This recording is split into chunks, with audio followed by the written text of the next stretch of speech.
우리는 긴장이 높은 사회를 살아가고 있습니다. 직장에서도 스트레스 받을 일 많습니다. 복잡한 업무에 신경이 곤두서기도 하고 업무와 별 상관없는 인간관계의 어려움이 더 숨막히게 하는 예도 많습니다. 기업을 경영하는 입장이나 간부직에 있는 분들도 긴장이 더했으면 더했지 덜하지는 않을 것입니다. 그런데 똑같이 직장에서 스트레스를 받는데 저녁에 녹초가 되어서 일그러진 표정으로 퇴근하는데 어떤 사람은 그 다음날 아침에 파릇파릇하게 솟아나는 새싹과 같은 표정으로 출근하고 또 어떤 사람은 전날의 짙은 그림자가 그대로 눅진하게 남아있는 표정으로 옵니다. 무슨 차이일까요? 퇴근하고 그 다음날 아침에 다시 올 때까지 어디에 가서 누구를 만나고 어떤 시간을 보냈는가. 집에 가면 엄마가 맛있는 찌개 끓여놓고 우리 딸 수고했지 하면서 다독여주는 사람이 있는가 하면 들어가면서 편의점에 들러서 삼각김밥 한 개 사들고 TV 틀어놓고 혼자서 맥주 한 캔 따서 그렇게 저녁 시간 보내는 사람도 있을 것입니다. 가정이 있어도 환영받고 격려받지 못하는 사람이 있을 것이고 싱글이어도 마음에 맞는 친구가 있거나 교회 와서 함께 마음 터놓고 얘기하고 기도하는 친구들이 있다면 사정은 또 다를 수 있습니다. 사도행전 4장은 그런 차이를 아주 잘 보여줍니다. 3장에서 사도들이 성전 미문의 장애인을 만났습니다. 나사렛 예수의 이름으로 일어나 걸으라 명했을 때에 기적이 일어났습니다. 워낙 사람들이 많이 모이는 곳에 오랫동안 앉아있어서 누구나 다 알던 그 사람에게 일어난 기적이었기 때문에 삽시간에 소문이 퍼집니다. 예루살렘 일대에 파란이 일어납니다. 그런데 예루살렘의 권력자들은 싫어했습니다. 불러서 협박합니다. 그 사람들은 그들의 스승 예수도 십자가에 못 박은 무도한 사람들이었습니다. 두렵지 않았을까요? 그런데 그들은 강철 같은 의지를 보입니다. 함께 읽습니다. 베드로와 요한이 대답하여 이르되 하나님 앞에서 너희의 말을 듣는 것이 하나님의 말씀을 듣는 것보다 옳은가 판단하라. 우리는 보고 들은 것을 말하지 아니할 수 없다 하니. 놀랍죠? 두렵지 않았을까요? 그 비결이 어떻게 그렇게 할 수 있을까? 23절에 나옵니다. 사도들이 놓여서 이제 가서 그 동력에 가서 제사장들과 장로들의 말을 다 알리니 라고 말하고 함께 어려움을 나누고 함께 기도하는 장면이 나옵니다. 그들의 당당함의 비결, 그들에게는 동료가 있었습니다. 본래 이 사람들이 그렇게 용기 있는 사람들 아니었어요. 비겁했고 도망갔고 불리하면 맹세하면서까지 거짓말했습니다. 그런데 이제는 달라졌습니다. 예수를 알았고 성령을 받았습니다. 그러나 그것이 전부가 아니에요. 어려운 상황에서 함께 하는 사람들이 있었던 것입니다. 우리가 경험을 통해서 알고 있습니다. 개인적으로 아무리 신앙이 뛰어나도 아무리 성령 충만하여도 한계가 있습니다. 혼자는 약합니다. 흔들릴 때가 있습니다. 진심으로 함께 하는 사람 있을 때에 강할 수 있습니다. 예수님도 두세 사람이 내 이름으로 함께 기도할 때 들으시겠다 하셨잖아요. 동료가 있다는 것, 밖에서 아무리 협박받고 세상에서 아무리 부당한 대우를 당해도 그것을 함께 털어놓고 아픔과 불안을 나눌 수 있다면 우리는 다르게 살 수 있습니다. 함께 주님 이름 부르고 기도할 수 있다면 그 어떤 시련에도 공격에도 맞설 수 있을 줄 믿습니다. 사도들은 이 위협의 현장에서 돌아와서 함께 기도합니다. 그리고 그 다음의 모습을 성경은 이렇게 보여줍니다. 믿는 무리라고 하죠. 잘 기억하십시오.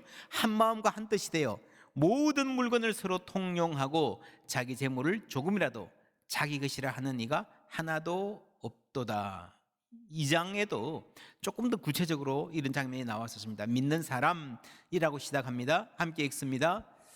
믿는 사람이 다 함께 있어 모든 물건을 서로 통용하고 또 재산과 소유를 팔아 각 사람의 필요를 따라 나눠주며 날마다 마음을 같이하여 성전에 모이기를 힘쓰고 집에서 떡을 떼며 기쁨과 순전한 마음으로 음식을 먹고 하나님을 찬미하며 또 온 백성에게 칭송을 받으니 주께서 구원받는 사람을 날마다 더하게 하시니라. 믿는 무리, 2장에서는 믿는 사람이라고 했습니다. 여러분, 믿는 사람이란 이 말이 아무런 목적 없이 뭘 믿어요? 뭘 믿는다는 말 없이 그냥 믿는 사람이라고 했던 이 표현이 굉장히 묘한 말입니다. 우리가 들으면 여러분, 지금은 사람들이 습관적으로 불교를 믿는다, 유교를 믿는다, 기독교를 믿는다 그러지만 사실 여러분, 불교는요 믿는 게 아닙니다. 수행하는 거예요. 자기가 그냥 도 닦는 겁니다. 유교도 바르게 행하는 행함이 중요하지 뭘 믿는 게 그렇게 중요하지 않습니다. 기독교는 그렇지 않죠. 믿는 것이 중심입니다. 지금은 세계적으로 이 종교에 있어서 기독교의 영향이 워낙 크고 사실상 표준이 되어 있기 때문에 사람들의 사고 속에 예수를 믿든 안 믿든 종교, 그런 뭔가를 믿는 것, 이런 등식이 들어있지만 본래 그렇지 않았습니다.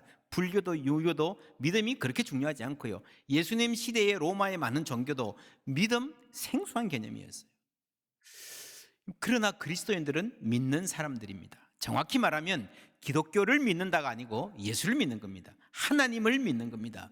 예수 그리스도를 통해서 자신을 나타내신 계시하신 하나님을 믿는 신앙, 이 크리스천리티, 기독교입니다. 그래서 믿는 사람, 아무런 목적 없이 믿는 사람이라는 말은요 믿음에 의해서 규정되는 사람이라는 겁니다.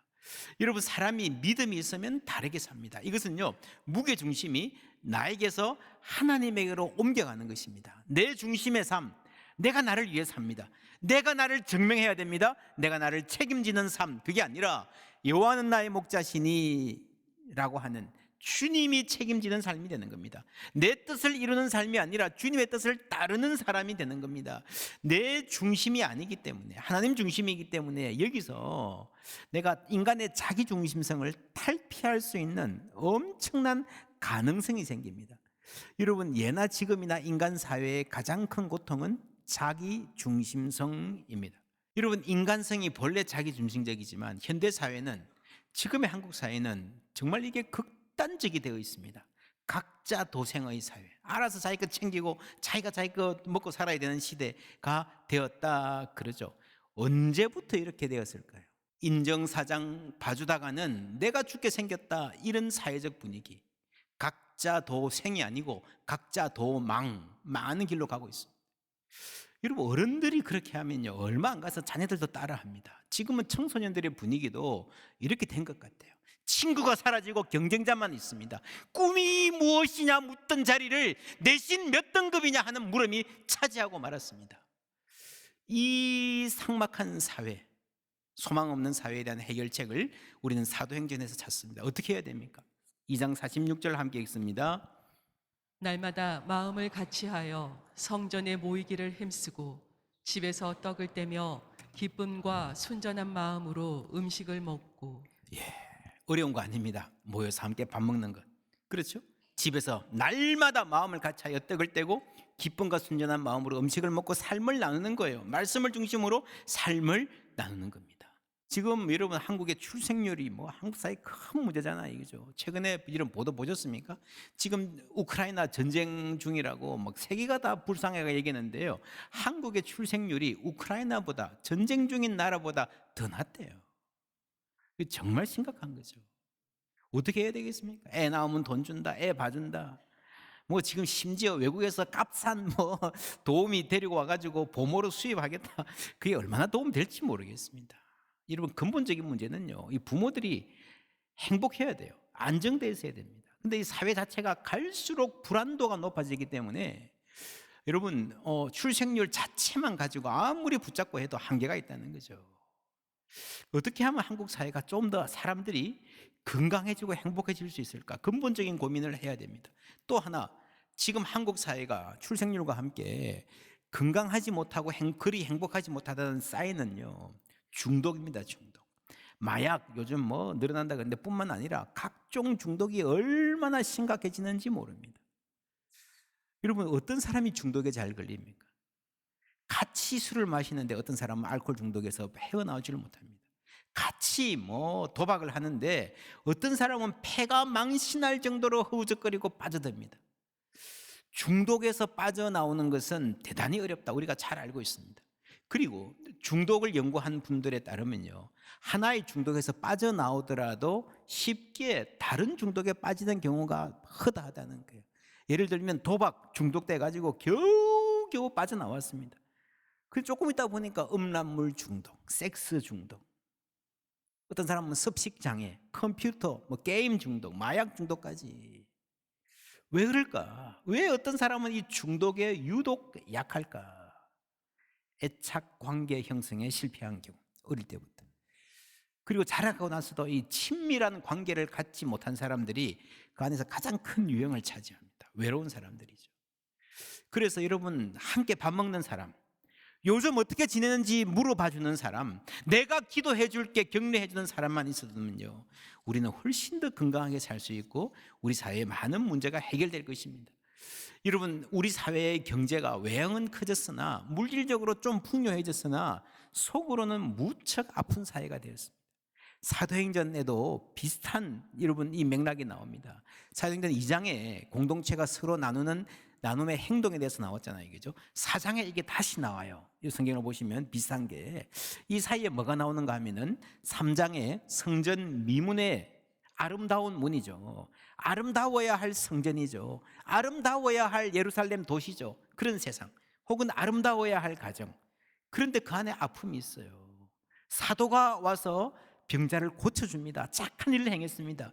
그런데 이 착한 일이 생겼으면, 누가 고침받았으면 그 자체로 기뻐할 줄 알아야 되는데, 축복해 줄 줄 알아야 되는데, 오히려 싫어하고 압박하고 갈등이 생긴다라고 볼 때에 그 사회가, 당시의 예루살렘 사회가 얼마나 병든 사회였는가 하는 것을 보여주는 것입니다. 그리고 나서 그 다음에 새로운 사회의 모습이 나옵니다. 자, 공동체의 실천이 나오죠. 그 다음에 성전 미문 이야기 길게 나옵니다. 핍박까지. 무엇이 아름다움인가 하는 질문을 던지고 아름다운 공동체의 모습을 보여주는 겁니다. 믿는 무리가 한 마음과 한 뜻이 되어 모든 물건을 서로 통용하고 자기 재물을 조금이라도 자기 것이라 하는 이가 하나도 없더라라는 말 보시면요, 2장에서는 나눔의 행동, 이렇게 서로 나누었다라고 하는 행동 중심으로 보았으면, 이제는 그게 계속되면서요, 하나의 태도가 된 겁니다. 사람들이 내 거라고 고집하지 않는 그런 성품이 바뀐 겁니다. 그리고 문화가, 공동체의 문화가 형성이 되었다라고 하는 것을, 아름다운 공동체를 4장에서 보여주고 있는 거예요. 여러분, 이것은요, 누가 강요한 프로그램이 아닙니다. 자발적, 끝까지 자발적입니다. 사도행전과 2장의 소위 유무상동의 공동체를 사회 프로그램으로 보면은 능력에 따라 일하고 필요에 따라 소비한다, 공산주의의 교리와 굉장히 비슷하죠. 그러나 결정적인 차이는요, 그리스도인들은 자발적으로 했다는 겁니다. 자기 재물을 조금이라도 자기 것이라 하는 이가 하나도 없더라, 내 것이야 하면 자기가 가질 수 있어요. 그리고 공산주의는 힘을 갖고 뺏어서 나누어 주고 이것이 공평한 거야, 입 닥쳐, 그러잖아요. 그런데 그리스도인들은 자발적인 결정으로 나누었습니다. 사랑으로 함께 했습니다. 그리고 그것이 공동체가 함께 공유하는 새로운 문화가 된 것입니다. 행동이 태도가 되고요, 태도가 성품이 됩니다. 그 성품이 문화가 되는 거예요. 그 문화 안에서 교회에 들어오면 사람들이 공기처럼 문화가 있고 이렇게 사는구나, 서로 존중하고 돌보고 서로 위해주고 서로 아픔을 나누고 사는구나 하는 그 문화 안에서 예수 닮은 성품이 빚어져 가는 것입니다. 그렇게 교회가 세상에 빛이 됩니다. 시편 133편 다 같이 읽습니다. 보라, 형제가 연합하여 동거함이 어찌 그리 선하고 아름다운고, 머리에 있는 보배로운 기름이 수염 곧 아론의 수염에 흘러서 그의 옷깃까지 내림 같고, 헐몬의 이슬이 시온의 산들의 내림 같도다. 거기서 여호와께서 복을 명령하셨나니 곧 영생이로다. 아멘. 예, 거기서 복을 명령하셨다. 복 받을 자리 어디입니까? 후보는요, 강력한 후보는요, 예루살렘 성전이에요. 아론의 수염, 시온의 산들, 그렇죠? 그런데 여러분, 예루살렘 성전이 그러한 역할을 감당하지 못했습니다. 다시 이 말씀을 보니까 하나님이 복을 명령하신 것은 형제가 연합하여 동거하며 서로 함께 사랑하며 사는 공동체구나, 그 아름다움을 세상에 보여주길 원하시는구나 하는 것을 알 수 있습니다. 바로 이런 공동체를 함께 만들고 서로 사랑하고 돌보면서 하나님의 선하심과 아름다움, 그렇죠? 하나님의 선하심과 아름다움을 공동체가 보여주는 게 이 땅에서의 교회의 사명입니다. 이런 아기가 태어나면 이 머리 위에 두개골 부분이 비어 있잖아요. 안 붙어 있습니다. 한 1년 6개월 지나야 붙습니다. 인간이 머리는 큰데 크게 낳을 수 없으니까 조그맣게 나와서 머리가 빨리 자라는 거죠. 그래서 처음에 이렇게 조금 간격이 있죠. 1년 6개월 동안에 서서히 이게 붙는데 이게 너무 빨리 붙는 아이들이 있대요. 그럼 얼굴 모양이 변하고 성장에 교란이 생기는 병입니다. 릴리 레이첼 스미스라고 하는 아기가 이 병을 앓았습니다. 태어나면서부터 고통스러운 수술을 참 많이 받았습니다. 그런데도 참 감사한 게 이 아이가 밝은 성격으로 잘 이겨내고 살았어요. 근데 중학교에 가면서 다들 외모에 관심이 많잖아요.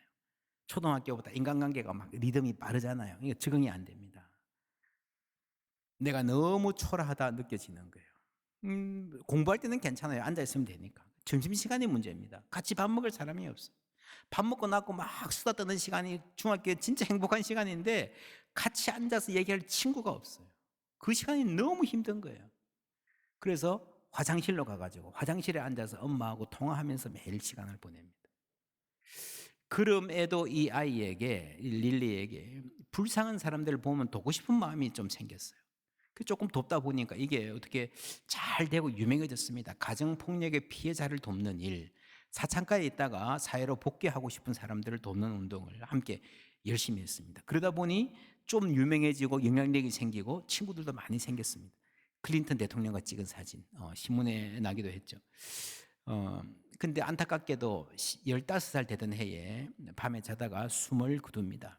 세계 많은 사람들이 안타까워하며 칭송합니다. 이 릴리의 학교 친구들이 엄마를 찾아가요. 우리가 릴리를 기억해서 뭔가를 하고 싶다. 릴리가 그랬듯이 세상에 도움되는 일을 하고 싶어요. 뭘 할까요? 그랬습니다. 여러분, 중학생들이 뭘 할 수 있겠습니까? 여러분 같으면 뭐 하라 그러겠습니까? 엄마가 제안해서 이런 단체를 만듭니다. Beyond Differences, 차이들을 넘어서는.